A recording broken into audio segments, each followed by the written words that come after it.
reinforcing the establishness.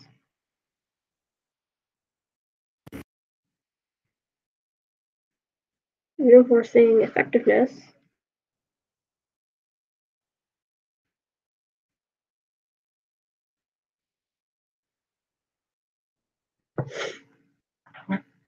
The consequence.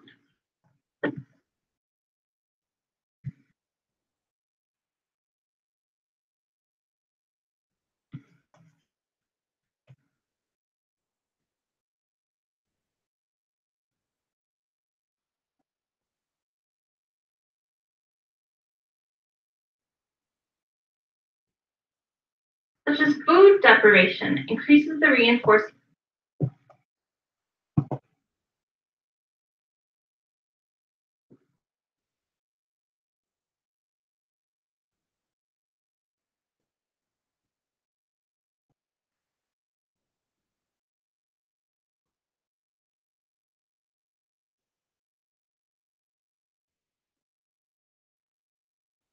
Effectiveness of food.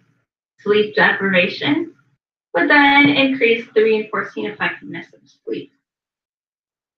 Being thirsty would increase the reinforcing effectiveness of water. Being without my iPhone would increase the reinforcing effectiveness of my iPhone. It is likely to increase the current frequency of the behavior.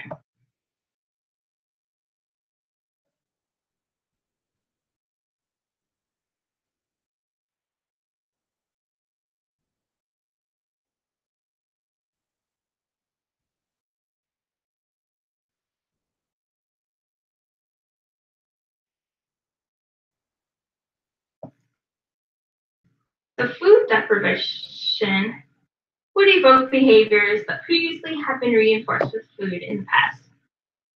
Sleep deprivation would then evoke behaviors that have been reinforced with sleep in the past.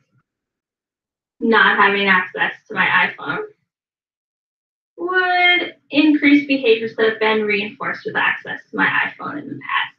For me particularly, when I'm working, I have a friend who takes my iPhone so I can focus. So getting my work, it's going to lead to getting my work done. I can have access to my iPhone.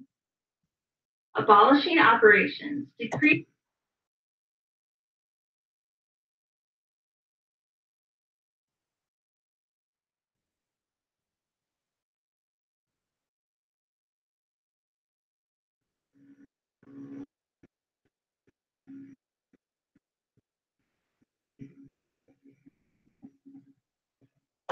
the reinforcing.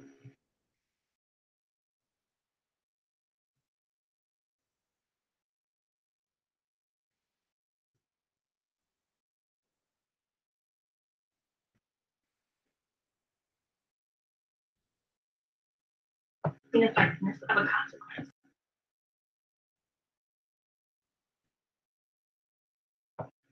So if I consume food, then I'm no longer going to find food reinforcing. If I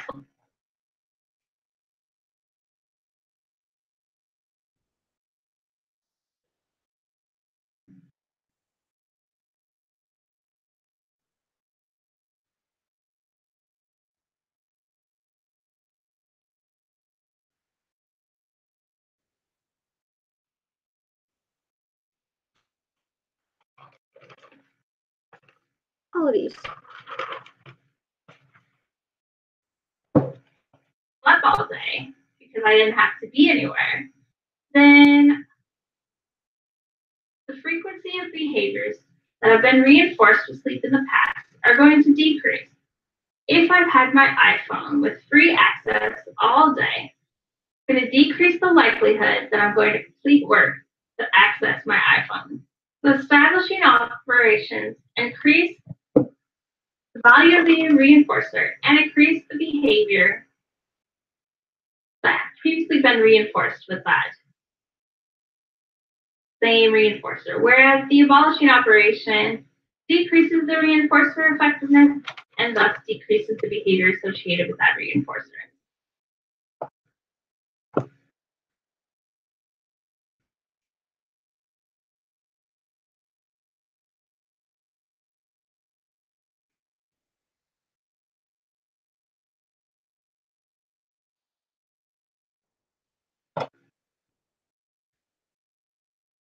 considerations related to MOs and EOs are the direct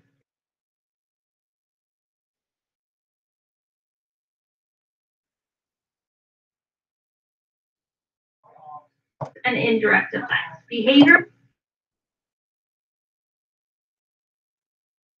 altering effects can be much more complicated than that. Their frequency of behavior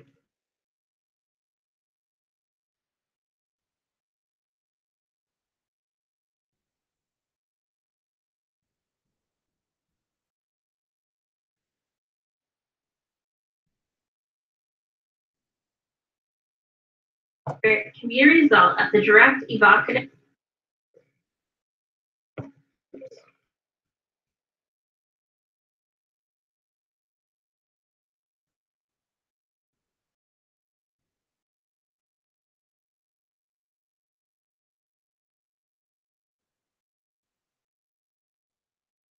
or abative effect of the MO on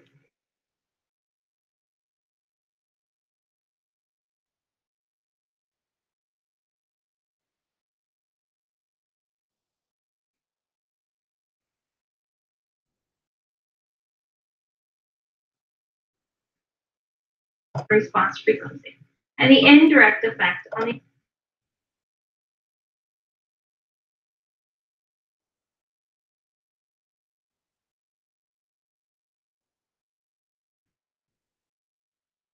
evocative or abative strength.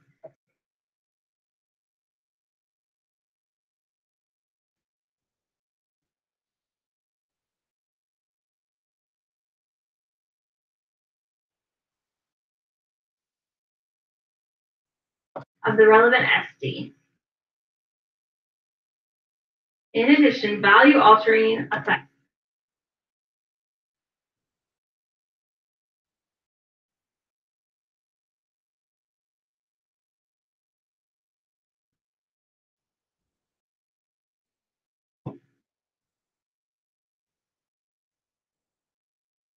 may also occur for conditioned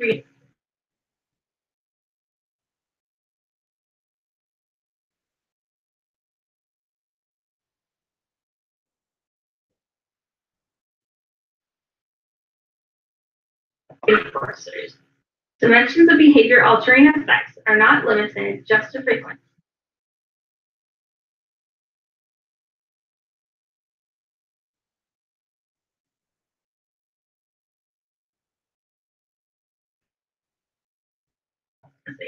But can include other things, such as response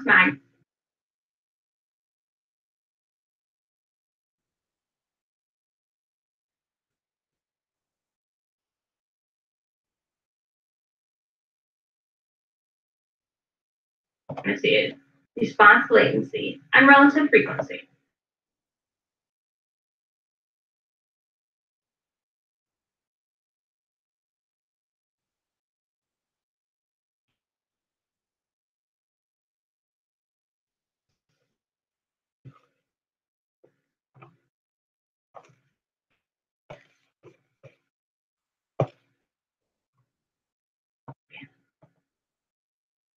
Behavior altering effects should not be interpreted as a result of the organism encountering more or less effective forms of reinforcement. A strong relation exists between the MO and responding and extinction.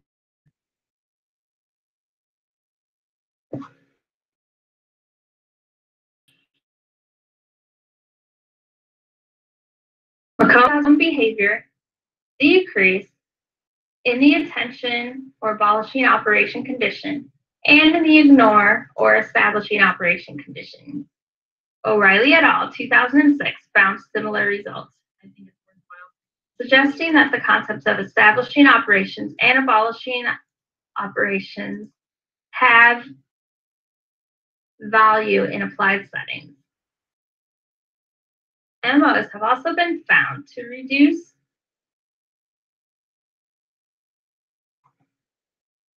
cut off in mid-sentence there.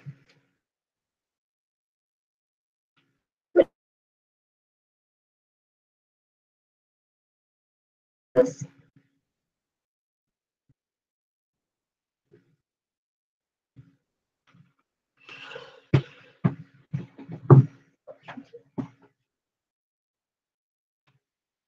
Yeah, what are you playing? What? Oh, you're playing Rocket League.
As a behavior analyst, you're going to have to be able to go out and find the useful information that relates to the field and to be able to discern what is and what is a good source of behavior analysis international. So again, looks like a believable local to me because I'm sleepy. So I told yourself that be an SD is in 2009 article. So the article that I've referenced, the Langthorne 2009 article that we found on the internet, I recommend reading through the whole thing carefully because it's just another good resource that talks about MOs. But it also has a section particularly on distinguishing between SDs and MOs. One of the reasons that SDs and MOs can be so confusing is that they're both antecedents.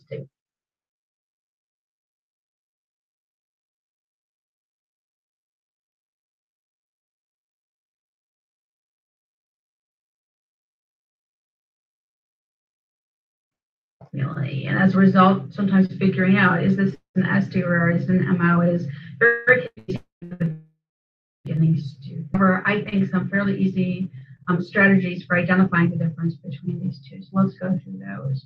I think the most important is just go back to your definition. An SD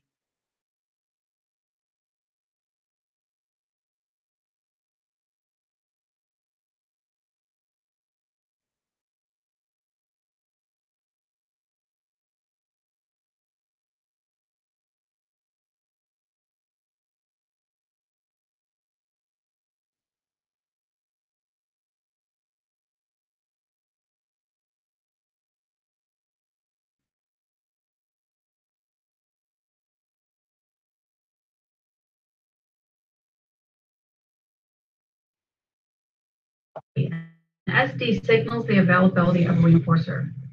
And in the absence of the SD,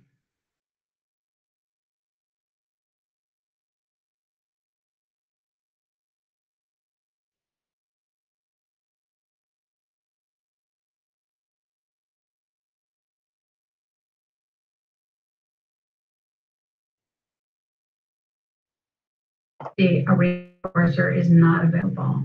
So ask yourself, when this stimulus is present, is the SD more available? When that SD is not present, is the reinforcer less available? Is there a change in the availability of a consequence as a result of the presence of this discriminative stimulus? And honestly, if you go through the question, ask yourself that, then you'll pretty much have your answer. So for an SD, again, your consequence is more available if you engage in a certain class of behaviors or a class of responses. And in the absence of an SD, a reinforcer is not going to be available, even if you engage in that same class of behaviors. So that's the big key to focus on. Now, if you want to compare that to an MO does not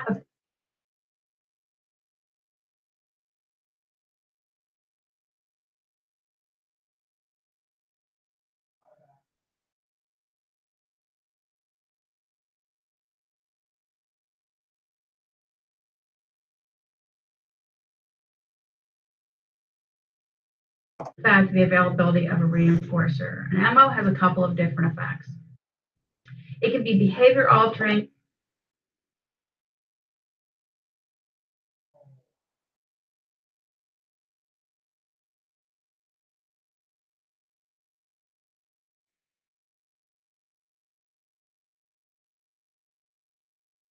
And value altering. So for example, last night I didn't get enough sleep. A lot of you are probably in the same boat. And so it's more likely to alter my behaviors today so that I am more likely to engage in behaviors that are more likely to make sleep available to me because I really want to get access. So for example, I might try to get my work done really quickly because then I'm more likely to be able to go to bed early. And then it also changes the value of that consequence. So it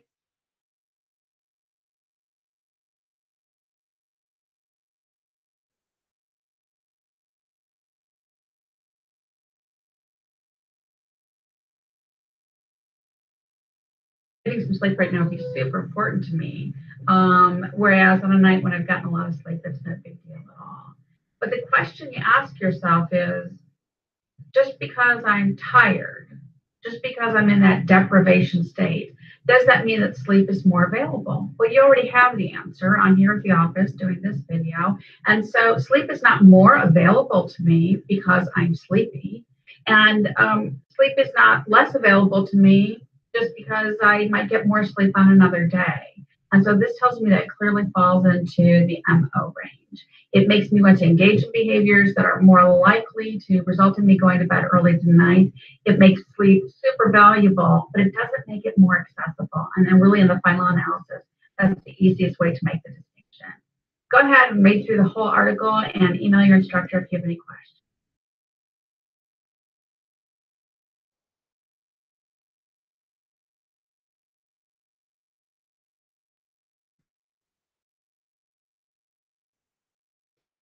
An unconditioned motivating operation. What'd you do?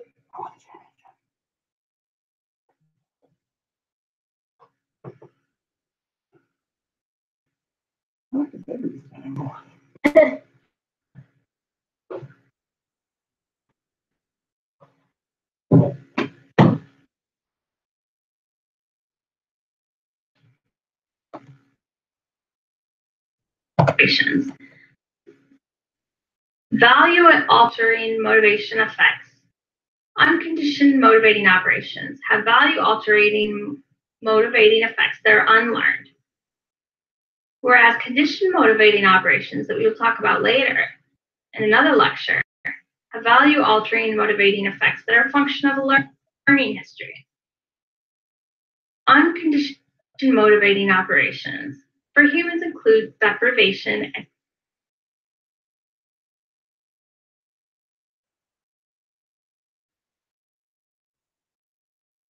satiation,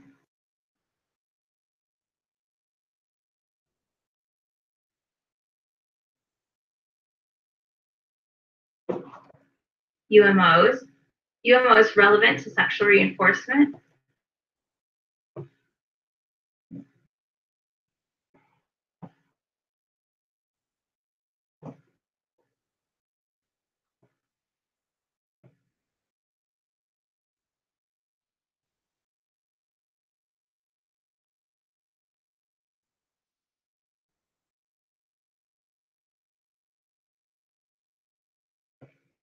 temperature changes, painful stimulation.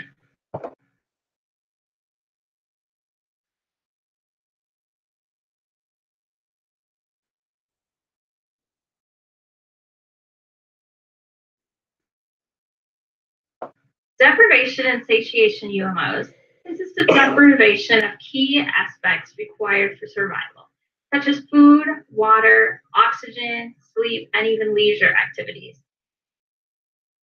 They have reinforcer establishing and evocative effects.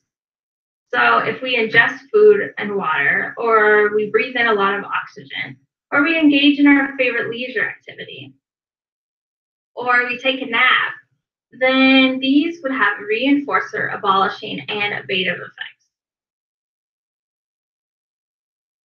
UMOs related to sexual reinforcements. Learning plays a strong role in the determination of sexual behavior. This is different from non-humans, so it can be difficult to determine what is unlearned. For human organisms, though, UMOs related to sexual reinforcement include the role of hormones and chemical attractants, tactile stimulation of erogenous body areas, the passage of time since the last sexual activity, which can have an establishing and evocative effect, and an orgasm, which can have an abolishing and abative effect. Another unconditioned motivating operation is a temperature change. Being uncomfortably cold is a UMO to establish being warm as a reinforcer. By the same token, being warm establishes getting cold as a reinforcer, because this was a strategy I used as a teacher when I would allow the student who completed their assignment correctly first to sit the closest to the fan on hot days. By the same token, going to a warm place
when you are cold, then has an abative and abolishing effect on cold as a reinforcer. Painful stimulation is another UMO. Painful stimulation increases the value of pain reduction as a reinforcer.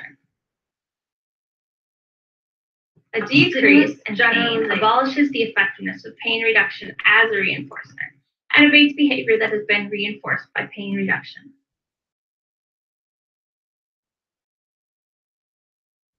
It is important to note with UMOs that individuals do not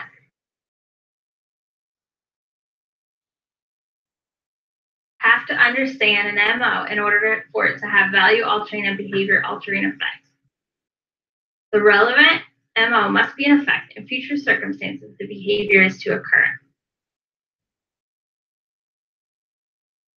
Reinforcer establishing and evocative effects of UMOs can be temporarily weakened. You cannot permanently weaken value-altering effects of UMOs. Behavior-altering effects are based on a history of reinforcement. UMOs for punishment. A value-altering effect is not dependent on learning history. Most punishers affecting humans are conditioned, involving a learning history.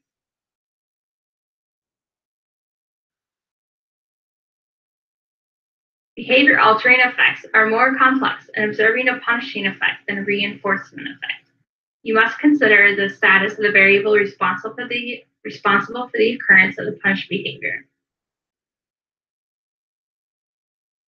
Environmental events will have both a behavior-altering effect on current frequency of the behavior and a function-altering effect as consequences on future frequency of the behavior that preceded the onset of the event. So to recap today's lecture between motivating operations, its definition and types of motivation motivation.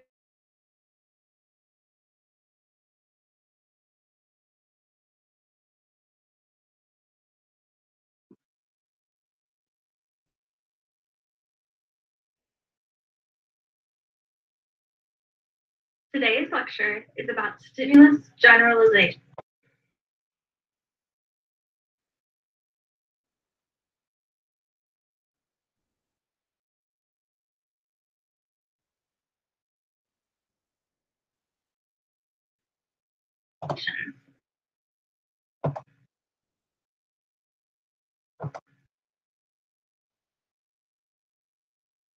First, let's talk about stimulus control.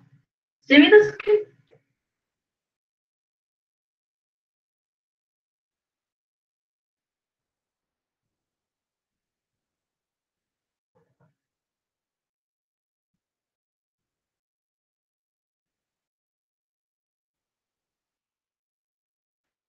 control occurs when the rate, latency, duration,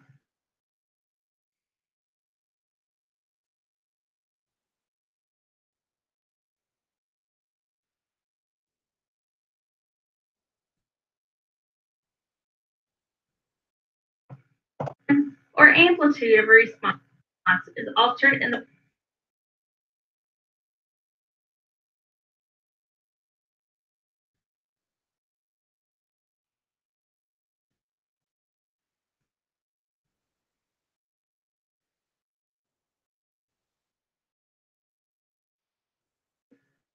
presence of antecedent stimulus.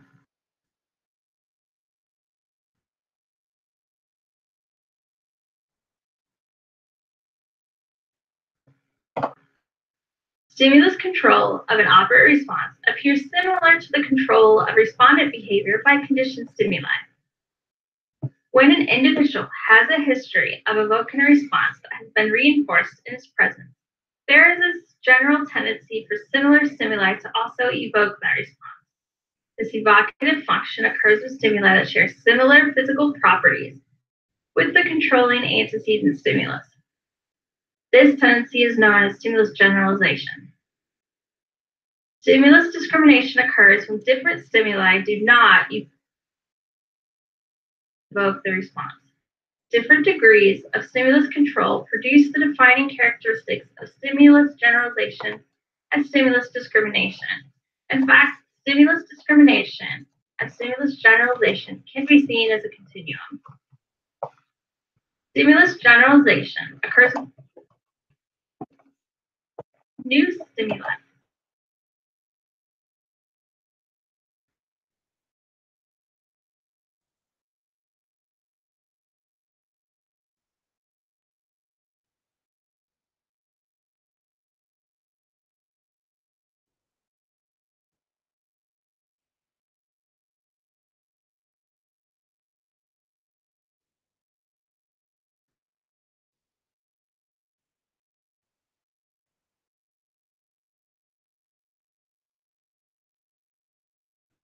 That shares similar physical dimensions with the controlling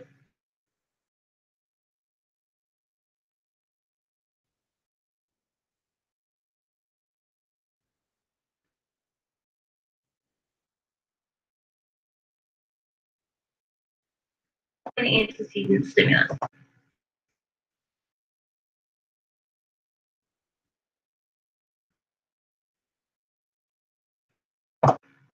Stimulus generalization gradients are one method in which you can show the extent to which responses are reinforced in one stimulus condition and then emitted in the presence of untrained stimuli. It's important to have an understanding of generalization in order to understand the significance of stimulus generalization. It's meaningless to affect behavior change unless the change can be made to last. And you want the behavior to occur in different settings with different materials than the original training site and in the absence of the original trainer. A behavior can be said to have generalized if it proves durable over time, if it appears to a wide variety of other environments, and if it spreads to a wide variety of related behaviors. Generalization is usually divided into response generalization, which is varying the responses, and stimulus generalization. When a response is reinforced in the presence of one stimulus, that same type of behavior tends to be evoked by stimuli that share similar physical properties with that controlling antecedent stimulus. For example, if you teach red using a red color circle, the student is most likely to say red when the shade comes close to the original shade that you taught, and less likely to say red when it gets to pink or even white.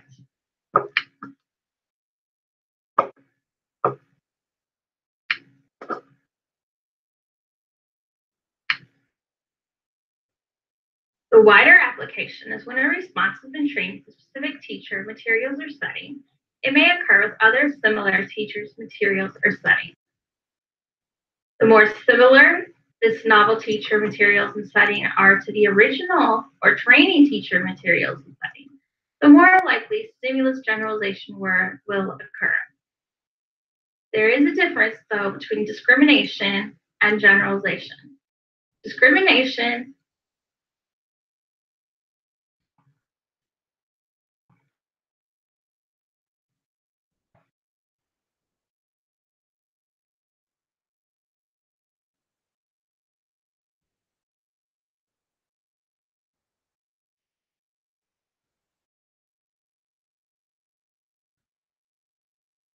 is a tight degree of stimulus control.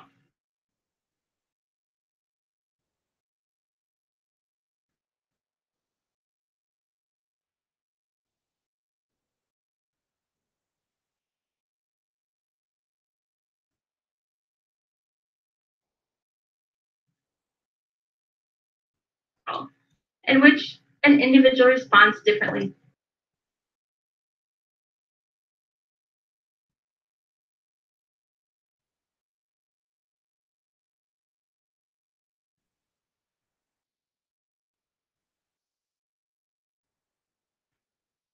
To two or more stimuli.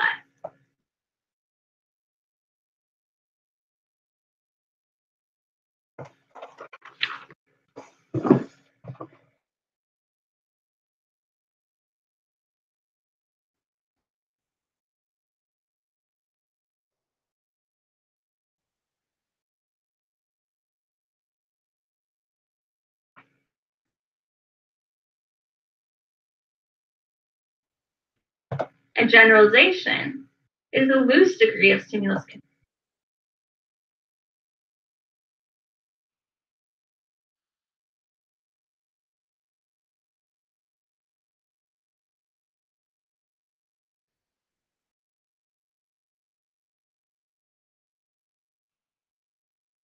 control. And the individual is responding